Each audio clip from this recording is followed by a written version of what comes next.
welcome back. It's been what, 3 months now since I've uploaded?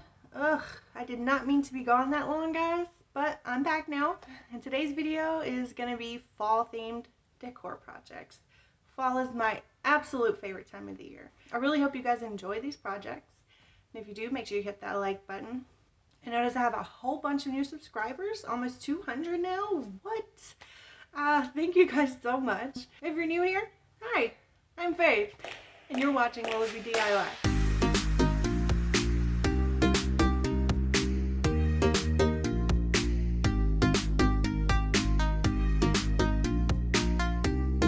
We've got 3 fall projects, if that wasn't clear so far. Definitely fall, definitely excited.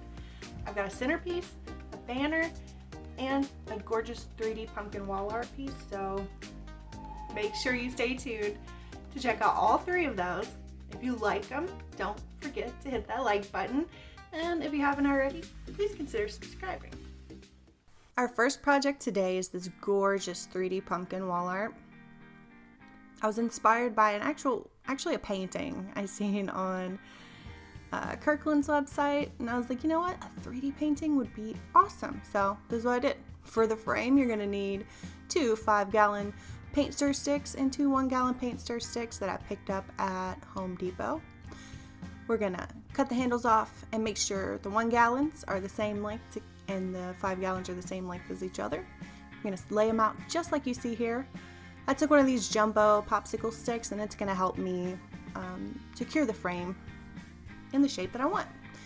Now, the thickness of the 5-gallon versus the 1-gallon is pretty significant. I mean, the 5 gallons almost twice as thick as the 1-gallon sticks, so I just kind of took those popsicle stick pieces and they're stapled to the 5-gallon pieces, but really all that's holding them, the popsicle sticks, to the 1-gallon pieces is a lot of hot glue to fill that gap, and it's holding really well, so it's working out.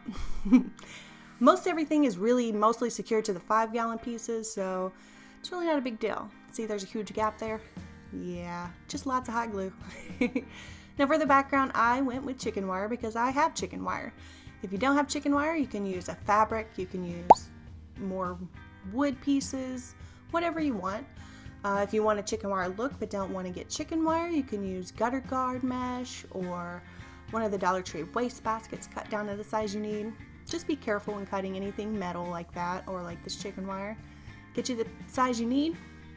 And I started from one side and moved to the other side, stapling it to the 5-gallon stir stick through the popsicle stick, because the sticks aren't quite thick enough so that the staple doesn't pop out the front, so you want to keep that from happening. So after I stapled on the sides, I cut another popsicle stick in 4 pieces, put it between the wire and the frame, and stapled it once again, just to secure that chicken wire all the way around. Then cut off any excess chicken wire. Be very, very careful. And we can add our pumpkins. Now I chose 4 different pumpkins for this project, but I'm cutting them in half, so you could just pick out 2 pumpkins and do this with it, save you a couple bucks. But I'm just going to take the stem out of each pumpkin, cut them in half, save the stem. It's pretty easy. I just used a hobby knife.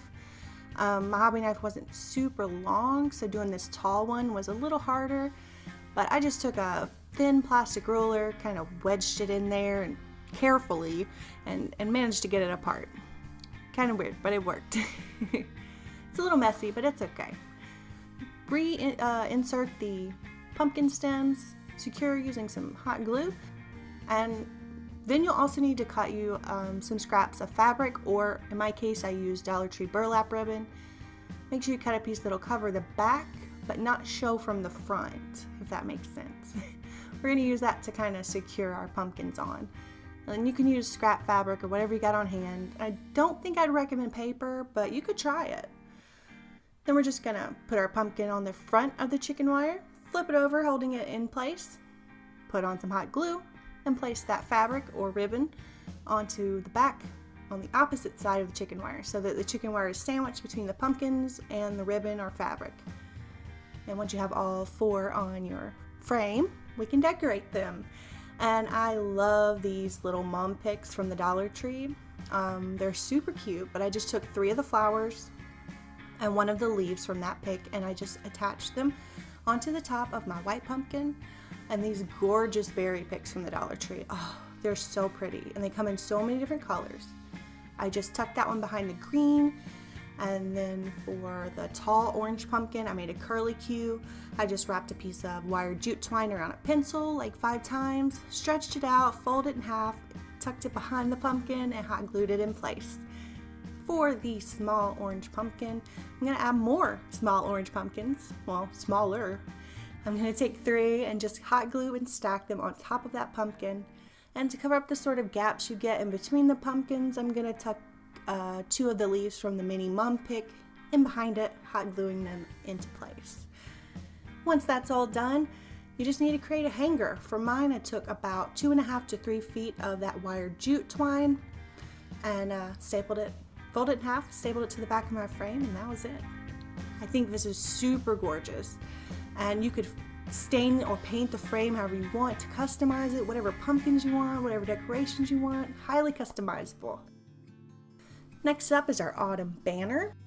You're going to want one of these color your own ornament packs. They have 8-piece packs. I got the pumpkins. They do have acorns though.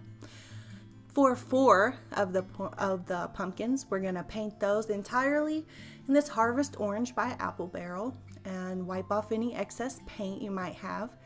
This is just a base coat, so it doesn't have to be perfect. It's just to make sure everything's covered. For the other 4, we're going to mix that Harvest Orange with Flamenco Red to make a nice deep red-orange color. It's more red than orange though. And just repeat that same technique on that. Add in some details to your pumpkins using those same paints, just making the paint a little darker and putting our pumpkin lines, making it look like a pumpkin. So once you have that base done for your pumpkins, it's time to add some sort of detail. So for the orange ones, I took Folk Art's Vivid Orange, which is a beautiful, vibrant yellow-orange color. And I'm just gonna lighten up those orange pumpkins a bit.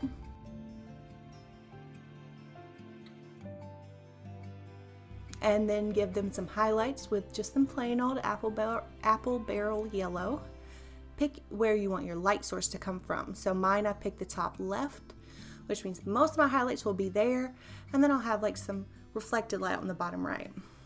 For our red ones, I took Flag Red, filled in the lighter portions of the pumpkins with that, just to make it more bright red, vibrant, Put a little bit of that Flag Red into some yellow ochre to make a very muted down, sort of goldeny yellow-orange color for the highlights on the red ones. Once again, you want to keep your light source, so your reflective lights, all of that in the same places on all your pumpkins, so that it makes sense. Smudged out that paint with my finger a little to tone it down, and then I wanted to add more shadows to the red ones. So I chose Burnt Umber to do that with. I didn't want these red ones to be brighter, so I had to make the shadows darker. So I just used that deep neutral brown for this. And you just want to build onto this, so don't put too much paint on your brush, just slowly build it, smudge with your finger where you need to. And it doesn't take a lot of talent with a paintbrush to get these done, just keep working at it and it should look like that, just something similar. For the stems on all 8, I used marsh green, and it will take 2 coats to completely get a good coverage on that. Some details on the stems with Parakeet Green by Apple Barrel. And then I wanted some brighter highlights on all of them, so I took Antique Parchment because it's not going to be a stark bright white like white would be. And I just gave them all some small bits of bright highlights on all the pumpkins and their stems. And they're gorgeous. Let them dry, give them a nice smooth coat of Mod Podge on the front, and we can work on our pennants. I chose burlap, but my inspiration actually used buffalo check, which was really pretty. My pennants are measured 5.5 inches at the widest point and 6 inches long. I cut out a template and then used a ruler to help me cut out 9 of these pennants using a Dollar Tree rolling cutter. It actually works pretty good on the burlap. They were kind of a mess. They were wrinkled and crinkled, so I knew I had to straighten them out. I laid them down on some parchment paper, gave each side a little spray of some spray adhesive, smoothed them out flat for about, let them sit there for about 30 seconds before I hung them up to dry for about 20 to 30 minutes. Once they're done drying, they're more malleable. You can kind of bend them the shape you want. Once that's all done, you can take this lace ribbon. If you're doing this, you'll need about 1.5 rolls of this lace ribbon. And we're going to keep that straight edge of the lace ribbon facing into the middle of the triangles or pennants. And we're going to border each one of these pennants with that because the edges of the burlap is kind of frayed. So I wanted to cover that up.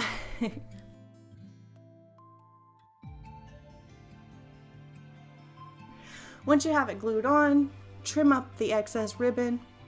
Make sure you got a nice pointy tip on that pennant. And trim up any burlap that might be peeking from behind. Just be extra careful not to cut your ribbon. Then we can take 8 6-inch pieces of jute twine and tie them onto each of our 8 pumpkins, making sure the knot is in about the same place on each of them.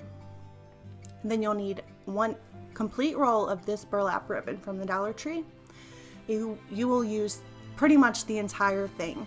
You might have about 1 inch left over, so start on the very end of one end and move to the other. So we're gonna glue the front of our top of our pennant to the back of our ribbon so that it borders the front of our piece.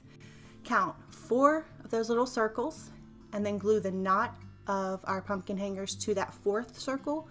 Count 3 more circles and glue the top corner of our next pennant there. I hope that makes sense. Basically, you want 7 of those little circles in between each of the pennants with a pumpkin in between, alternating your colors. And I just put a dot of glue on the circle, put the knot of the pumpkin hanger there into the glue, and then put a band of hot glue over the knot. Once everything's dry, you can trim up any of those jute twine pieces off your pumpkin hangers and any burlap peeking from behind your ribbon. And then I decided to take about 2.5 to 3 feet more of the lace, cut it in half, and put 1 piece on each end of the banner. You could skip this if you don't want it to be any longer. I mean, this banner is really long. I'm gonna be honest with you, it's really, really long. But I love it because you can put it outside and it's just so pretty. It's so beautiful. We're gonna hot glue that on each end of our banner, cleaning up everything as we go. Now to hang this on a hook or a nail, I took 2 4-inch pieces of the wire jute twine, folded in half, twist the ends together, and I'm gonna hot glue that to the very end of our lace ribbon on each end of our banner to cover up that weird connection of where the ribbon and the wire jute cord are wrapped around each other. We're just gonna take some regular old jute twine and securing with hot glue, we're gonna wrap that around and create a cute little hanger. And once they're both done, they should look a bit like this. And that's it. This banner is complete. If you want it to be for outside, I would recommend a little bit more Mod Podge, layers of Mod Podge on the pumpkins. But it's absolutely gorgeous, and I had so much fun making it. Let me know what you think about these projects down below. Last but not least is this gorgeous fall centerpiece, and I was inspired by a Kirkland's piece. I took 3 pieces of cardboard measuring 14 inches long by 4 inches wide, and I'm gonna hot glue those together. All together, these pieces of cardboard were about 3/4 inch thick. So if you want yours to be thicker or thinner, add or take away cardboard, however you see fit. Then I took this dark wood grain contact paper from the Dollar Tree. I think it's called antique birch, not too sure though. But I knew I wanted a dark wood grain look and I wanted it to be quick and easy. And I mean, contact paper, super quick, super easy. Just make sure you're pulling it really tight and smoothing it down really nice. For the handle, I chose the cork ribbon, which worked out perfectly. I took 2 6-inch pieces and just hot glued them right to the ends to create the little tray for this project. Now for the jars, I just picked up these 3 of these jars from the Dollar Tree, and they have these little metal handles. Don't need those for this project, so I removed them and then painted the inside of each of these jars using Rust-Oleum's linen white chalk paint. I do let it fully dry and add a second coat. Just be careful not to scratch it up when you're adding a second coat. Super easy to do. I mean, painting glass, it's always a pain, you know. See, that right there was after one coat, definitely need a second. For the decoration on the outside of the jars, I decided to take some burlap cloth scraps from my last project. I cut 3 6-inch by 1.5-inch strips. I glued them together to make rings like so, and then pinched them in the middle to create these little bows. I don't know how to describe that, but you're seeing what I'm doing. Hopefully you understand. They look like bow tie pasta. To secure in the middle, I just used some hot glue and jute twine, and I just made 3 of these. So once you have all 3, we can finish up our jars. Add a dot of hot glue in the very center of your jar. Take a piece of jute twine, wrap it around about 3 times, more hot glue, add your bow, do it 2 more times, and you've got 3 gorgeous jars. Now it's time to add our florals. I chose a deep red and a yellow mum pick, and I wanted all mums, but these yellow marigolds were too gorgeous to not use, so I grabbed orange marigolds. Remove all the flowers from their base stem, push all the leaves up to the top where the flower buds are to make the bouquet more full, and create your bouquet. Once you have it shaped the way you want, just take a piece of floral wire to secure it together, just wrap it around, and then you can see how long you need to, or how much you need to shorten the stems. You can either cut them or do what I did and fold them up. And then I kind of splayed them out, pulled them out so that the bouquets could stand on their own, so I wouldn't need floral foam. Repeat with the other 2 flower stems that you have. Add them to your jars, add your jar to your tray, and that's it for this project. This is gorgeous. The best part about it is you can use it any time of year. All you really need to do is change up your florals. It's just a nice rustic farmhouse look, and it's just gorgeous. I love it. And that's it, guys. Thank you so much for watching, and to any of you that stuck around all the way until the end, you are the absolute best. Make sure you tap that like button if you enjoyed this video, and if you haven't, please consider subscribing. Make sure you tap that notification bell so you know every time I upload. And as always, have an amazing day, and I'll see you all next time.